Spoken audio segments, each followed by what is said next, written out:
This weekend, the town of Falmouth is holding a party for the community with music, food, and crafts. And the second annual Falmouth Community Fest is happening Saturday, and this year it's bigger than before. Joining us this morning to talk about the event is the town's policy analyst and staff to the Community Wellness Committee, Amanda Method-Vigue. Thank you so much for joining us. Thank you for having me. It sounds like a lot of fun. It is.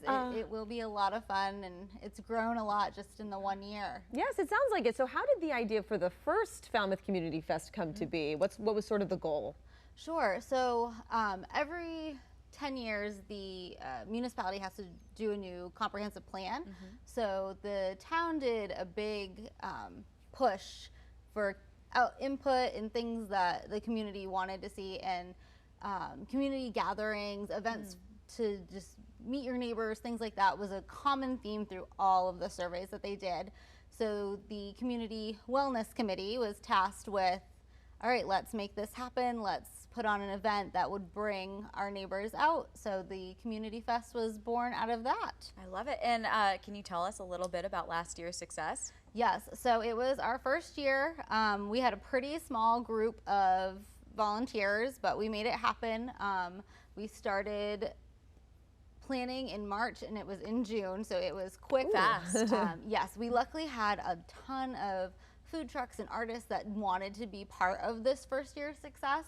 So last year it was down at Tidewater Farm, which is a smaller property but right on the cove, so it's beautiful. And we had 4 bands, 3 food trucks, about 25 vendors, and it was a rainy day, a rainy Saturday. Of course. Of course. But we ended up having close to 1,000 people come out. Wow. Yeah. That is great. Yeah, it was fantastic. We were shocked. We were thrilled. So that was the decision of we need to make this bigger for next year now that we have some traction. Yeah, even on a rainy day, you had a great turnout. So how are you stepping things up this year? So we have moved to a bigger venue. So we're now at Community Park in Falmouth, which is on 19 Wynn Road. We're on the back field. So that's allowing more space for more activities. We went from 3 food trucks to 7. Nice. So there is double. something for everyone, sweet treats, barbecue, burgers. And we have about 45 vendors this year between artists, crafters, wellness practitioners, and It about nonprofits. doubled. Yeah, it did. It doubled. And then we have activities for everyone. We noticed last year there's a lot of kids that came out. So we have face painting, balloon animals, the big Jenga, big Connect 4, hula hoops, things like that. And then we also have a cornhole tournament for people 16 and older to kind of draw maybe some more adults that may not have kids or want something to do without the kids. We also have the bee train from Hurricane Meadows. They do the big Fall Fest every year.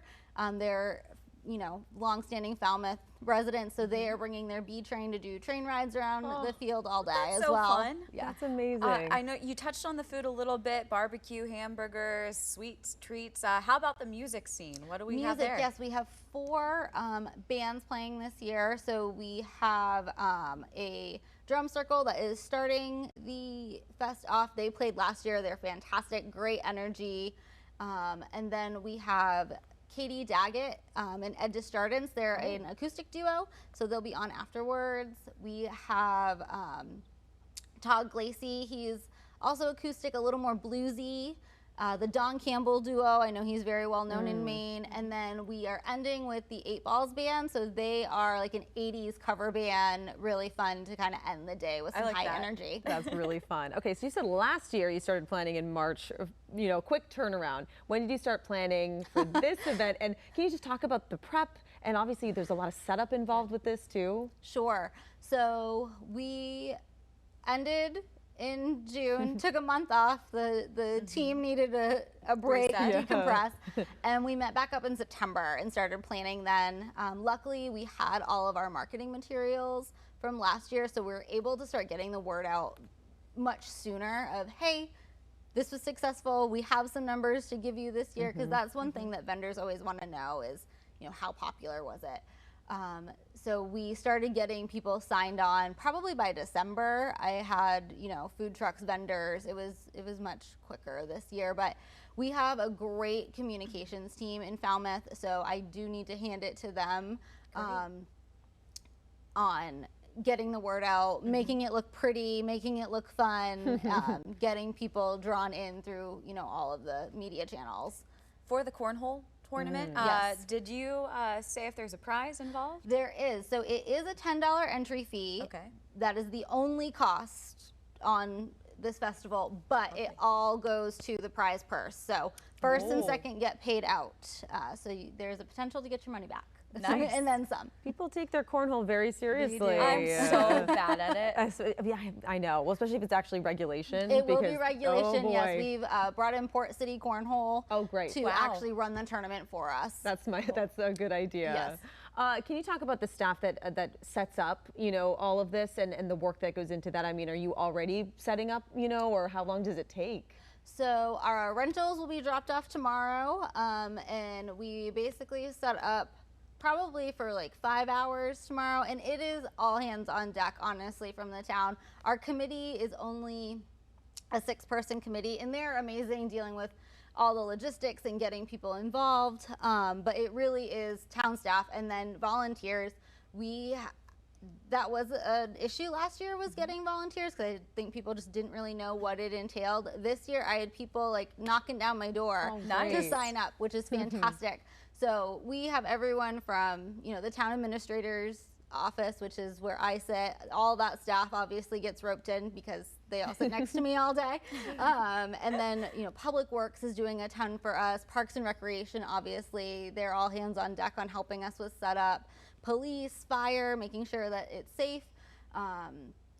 So it probably takes about 30 to 35 people to make this happen Nice. day of. So we'll set up all day tomorrow, and then also Saturday when the vendors come, we have volunteers just helping them get all of their stuff out onto the field. So you said rain last year, so I'm assuming this is a rain or shine event. It is a rain And or shine when event. is it? Let people know the dates and times. So it is Saturday, this Saturday, June 28th. It is from 10 to 4:30. There is a trail walk by Falmouth Land Trust that's starting at 9:30 to go around the trails in Community Park and ending at the festival around like 10:15. So 10 to 4:30. We know what the weather looks like. That's okay. Saturday rain is just the theme of summer I know. 2025. It's fine. We're not going to let it get us Nope. down as Mainers. Totally. I about to say, put your wellies on. There'll be plenty of puddles for your kids to jump in. That's what I'm saying. Kids have fun no matter what the weather. Maybe they'll have Exactly. even more fun jumping in those It's great to puddles. be outside Yeah. anytime in Maine. So I All love right. it. All right. Well, we hope it's a wonderful turnout again this year. Thank you. Congratulations on year 2. Year 2. Yeah. Yes. Thank you for being here. Thank you so much for having me. Well, after